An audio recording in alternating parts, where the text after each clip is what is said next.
Ciao a tutti, it's Laura in Italiano coming at you virtually today from Siena.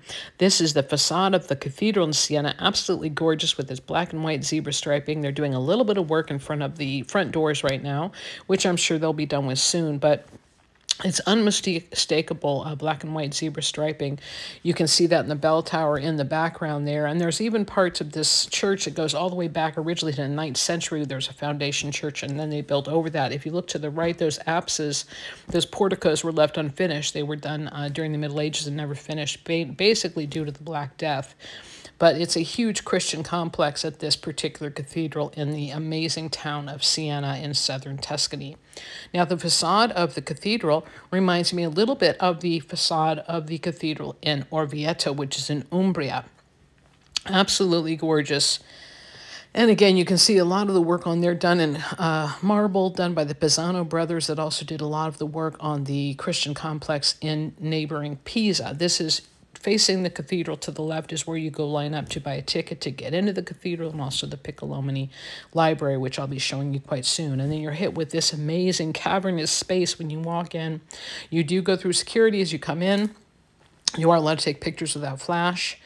You can see that the floors are uncovered for the first time in decades, so I'm going to be showing you a lot of scenes of the floors. Now, I intersperse color and black and white photographs because the black and white just is so perfect with the zebra striping, which is black basalt, and white marble, which symbolizes good and man, heaven and hell, good and evil, God and man, and that was taught to them by the Moors. And you see the same thing in places like Pisa, Genova, Amalfi, etc., all along the west coast.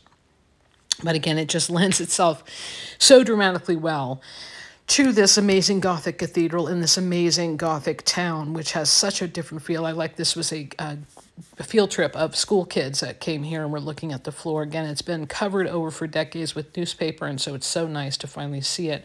This is over the doorway to the Piccolomini Library, and the colors that you're going to see in just a moment, those stunning reds, browns, those earth tones that you always think of when you think back to your Crayola box of crayons, burnt sienna and burnt umber and those kind of colors.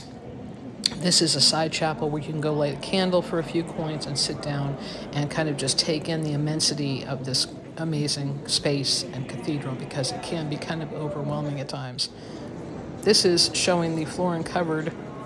So the floors were done in super geometric patterns. You have marble, you have porphyry, you have red jasper, you have yellow stone, local stone from Tuscany. This is the pulpit done in Carrara marble by the Pisano brothers. This is more of the floor, and the floor mainly is going to depict scenes of everything from, oh my gosh, the zodiac signs, which are pictured here.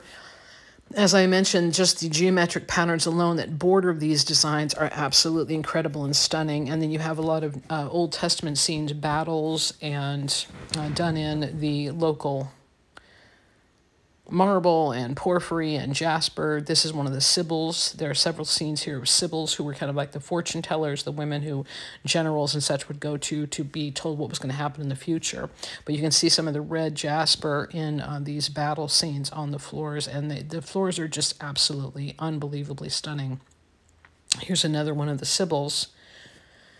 So Siena, it took me a little while to fall in love with Siena, but I absolutely am enamored of this town. And this is the Piccolomini Library, so it's covered completely with frescoes done by Pinturicchio and his school, and then lined with illuminated manuscripts, because Piccolomini came from Siena, went on to become a pope, so he had a wonderful collection of illuminated manuscripts, among other things. This, again, is the cupola with a lantern that was done by Gian Lorenzo Bernini. You do see there is some stained glass in the church, but mainly it's the huge circular windows where during World War II they took those stained glass out, going to shatter and be damaged.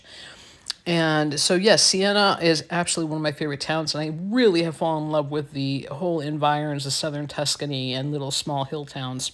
Those are ex votos. If you go to church and you pray, you have an ailment or an illness, and you are miraculously healed, then you bring in whatever part of the body was healed and you hang it up. It's either tin or bronze in an ex voto chapel such as this one. And I always love ex voto chapels in any Italian Catholic church. There's another one of those windows that would originally have had amazing stained glass in there. So back to the Sienese people. Again, they're a little bit haughty. They're a little bit hard to get to know. Very Gothic, and just has its own vibe and feel. But I have fallen in love with this town. This is the Piazza del Campo with the Torre del Mangia, and you can climb up the 400 steps if you want to go up there. And that is where the Palio horse race happens. This is a kid, must be from the neighborhood of the Drago, one of the 17 Contrade or neighborhoods in Siena that compete every year in the Palio. This is the parish church for the Contrade of the Selva, which has won many Palios over the centuries. In fact, I think the earliest palio they won was in 1611. So this is a little museum in the neighborhood of the Selva. And the palio really just refers to the silk banner taken from the Latin pallium, and that is the official prize, of course, depicted with the Madonna, who is the patron saint of the town of Siena. And so the neighborhood of the Selva proudly displays all of these palios, these silk banners that they won over the centuries for participating in the horse race. So twice a year, it's 10 out of the 17 contrade or neighborhoods by lottery system get picked to participate and race in the palio. So I love coming to Siena. I love staying at the Continental Grand Hotel. This is the lobby. This is the hotel, or this is the hotel that the tours stay at, and I think it's the nicest hotel in town. It rings the road above the Piazza del Campo, and it has a wonderful glass elevator you can see there, but it's my favorite place to stay in this wonderful town. I'll be coming at you again soon talking about other places to stay in southern Tuscany. Be well, and I'll see you later.